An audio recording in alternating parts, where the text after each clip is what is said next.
খাদিজার কামরায় নবী আমার হাজির। খাদিজা রাদিয়াল্লাহু তাআলা আনহাকে বলে, জাম্মিলুনি জাম্মিলুনি, ও খাদিজা তুমি আমারে কম্বল দিয়ে আঁকড়ায়া ধরো, আমি নবী সহ্য করতে পারি না। খাদিজা রাদিয়াল্লাহু তাআলা আনহা রাসূলকে কম্বল দিয়ে আবৃত করলেন। আস্তে আস্তে ধীরে ধীরে রাসূলের শরীর থেকে জ্বর কমতে শুরু করলো। নবীর উপরে কোরআন নাজিল হওয়ার পর আল্লাহর পয়গম্বর মক্কার অলিতে গলিতে মানুষকে কোরআনের দাওয়াত দেয়, কোরআনের তেলাওয়াত শোনায়। রাসূলের জবানের তেলাওয়াত শোনার পর বহু কাফেরের দলেরা রাসূলের হাতে হাত রেখে কোরআন শুনে কালেমা পড়ে মুসলমান হয়ে যায়। আবু জেহেলের মেজাজ খুব গরম। আব্দুল্লাহ ছেলে মুহাম্মদ যেইভাবে মানুষকে কোরআনের দাওয়াত দেয়, কোরআনের তেলাওয়াত শোনায়, এইভাবে যদি চলতে থাকে একটা সময় সব মানুষ কোরআন শুনে কালেমা পড়ে মুসলমান হয়ে যাবে। আমার দলের ক্ষমতা, আমার নেতৃত্ব, আমার চেয়ারের ক্ষমতা সব একটা সময় বিনষ্ট হয়ে যাবে। কি করা যায়? যেভাবেই হোক না কেন মুহাম্মাদের জবানের কোরআনের তেলাওয়াত বন্ধ করে দাও। আবু জাহাল ডাক দিয়া বলে, মুহাম্মদ এই মক্কার জমিনে কোরআনের দাওয়াত দেওয়া যাবে না, কোরআনের তেলাওয়াত করা যাবে না। এই মক্কার জমিনে যদি মক্কার নারী চাও নারী দিব, মক্কার বাড়ি চাও বাড়ি দিব, রাষ্ট্রনায়ক বানায় দিব।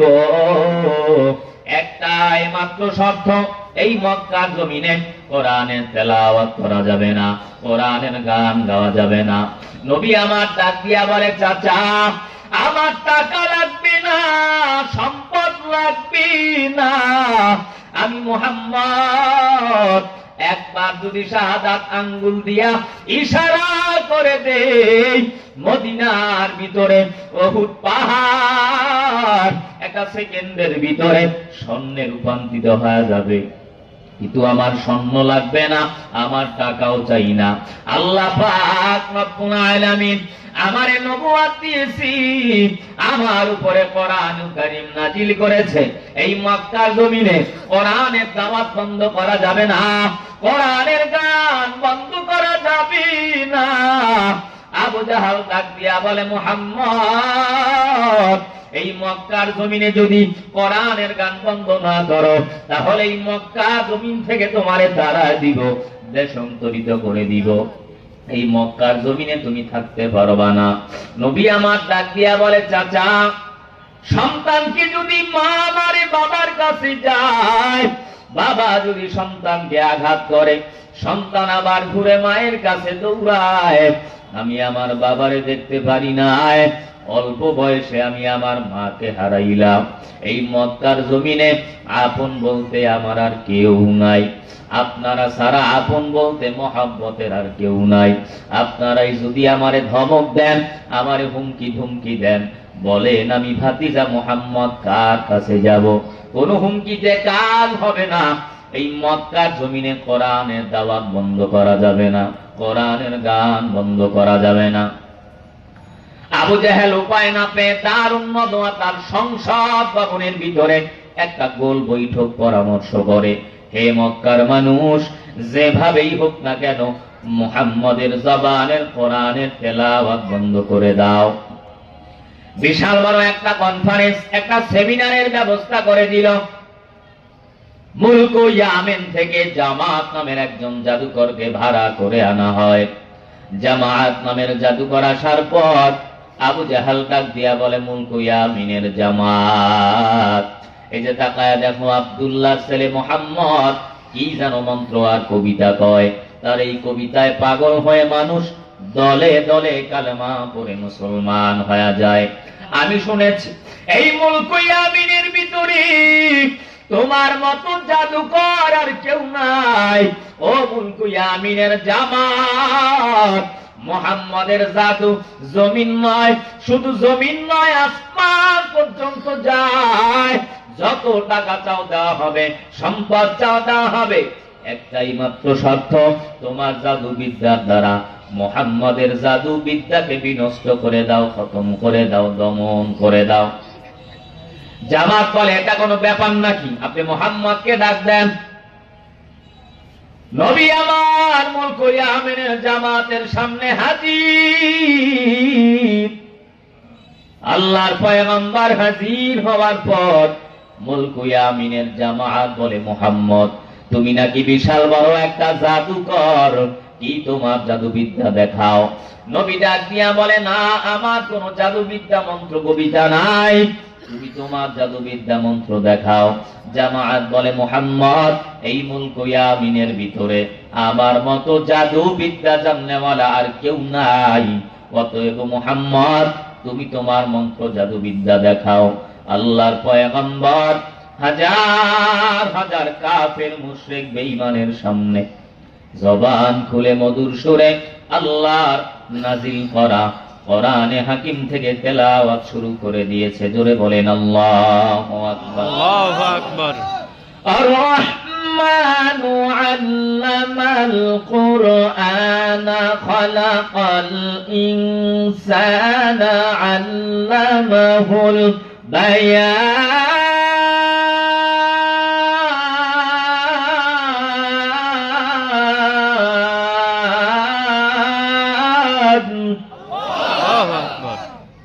নবী আমার মধুর সুরে কোরআনের তেলাওয়াত কিছুক্ষণ তেলাওয়াত করার পর আল্লাহর পয়গম্বর কোরআনের তেলাওয়াত করা বন্ধ করে দেয়। মুলক ইয়ামিনের জামাত ডাক দিয়া বলে, মুহাম্মদ তুমি কেন কোরআনের তেলাওয়াত বন্ধ করেছো? আবার কোরআন থেকে তেলাওয়াত করো। আল্লাহর পয়গম্বর আবার তেলাওয়াত করতেছে, তেলাওয়াত চলতেছে।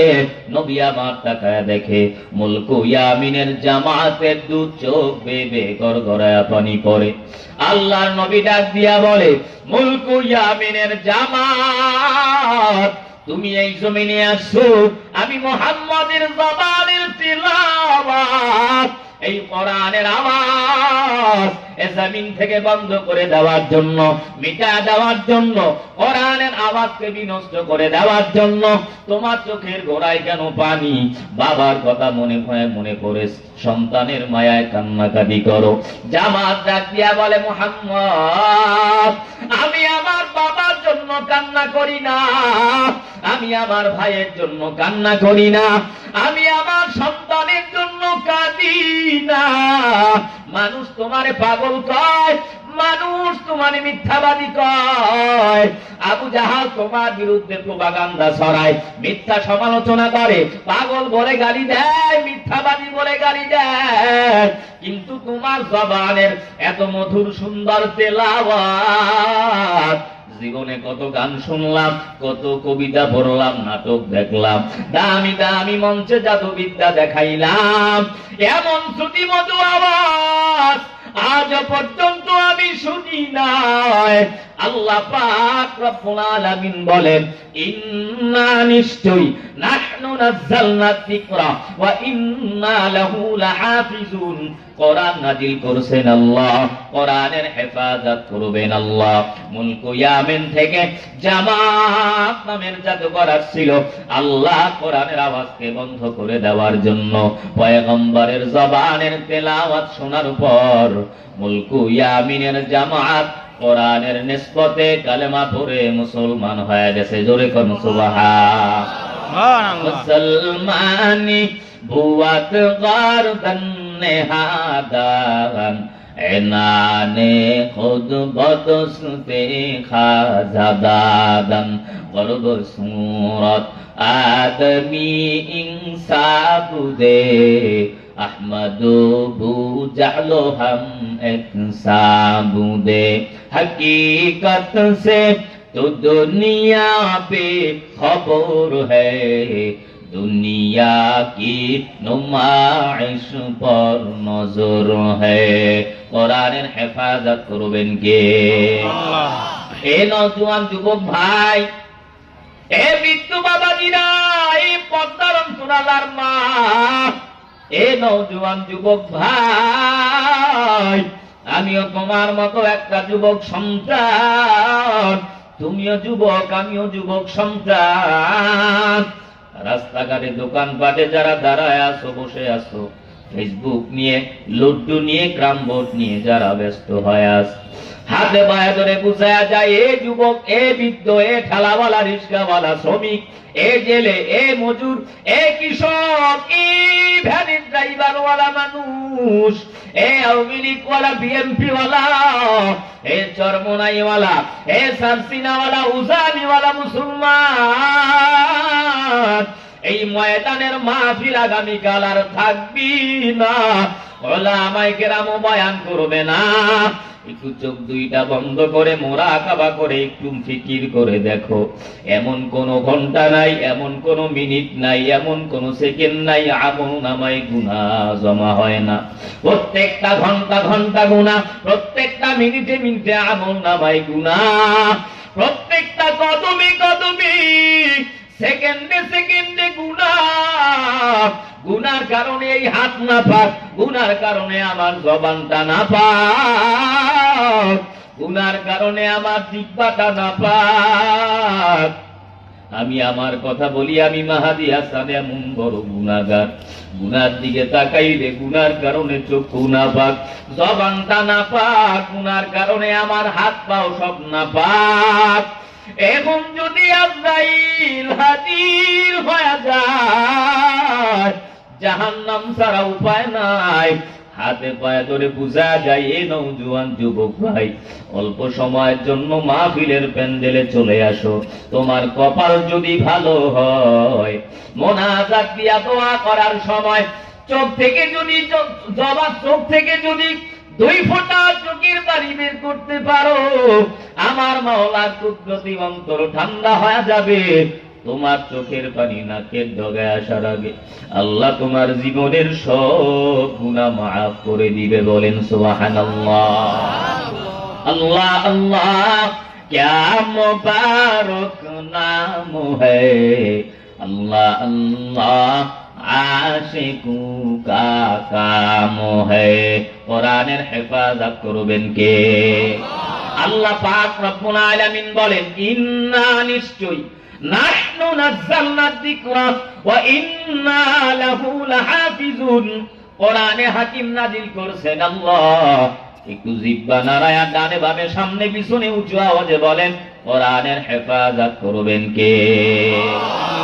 আল্লাহ কিভাবে কোরআনের হেফাজত করে শোনেন। এই বাংলাদেশ আর ভারত মিলে এক সময় একটা দেশ ছিল, একটা রাষ্ট্র ছিল। তদানীন্তন সময় খ্রিস্টান বেঈমানের দল এই মুসলমানের বাংলার জমিনে এসে মিথ্যা ব্যবসা বাণিজ্য করার সামনা দিয়া বহু বছর পর্যন্ত মুসলমানের উপরে শাসন করেছে, জুলুম করেছে, অন্যায় করেছে, অত্যাচার করেছে। জোরে বলেন ঠিক কিনা? ঠিক। মুসলমানের জানমালের নিরাপত্তা নাই, মা বোনদের ইজ্জতের নিরাপত্তা নাই, মুসলমানের কন্যা, মুসলমানের ভাই, মুসলমানের সন্তান ঠিকভাবে বাজারে যেতে পারে না, লেখাপড়াও করতে পারে না। খ্রিস্টানদের অত্যাচার কি করা যায়? তদানীন্তন সময় জবর বিখ্যাত একজন আলেম শাহ আব্দুল আদিস মুহাদ্দিসে দেহলভী রাহমাতুল্লাহি আলাইহি ডাক দিয়া বলে, হে বাংলার মুসলমান, যদি এই খ্রিস্টানদের অত্যাচার থেকে বাঁচতে চাও, মুসলমানদের জান আর মালের নিরাপত্তা চাও, মা বোনদের ইজ্জত সম্মানের নিরাপত্তা চাও, তাহলে একটা মুক্তিযুদ্ধের আন্দোলন করো, অর্থাৎ ইংরেজ খাদাও আন্দোলন করো। খুব খেয়াল করবে, আল্লাহর ওয়ালি শাহ আব্দুল আদিস মুহাদ্দিসে দেহলভীর কথা শোনার পর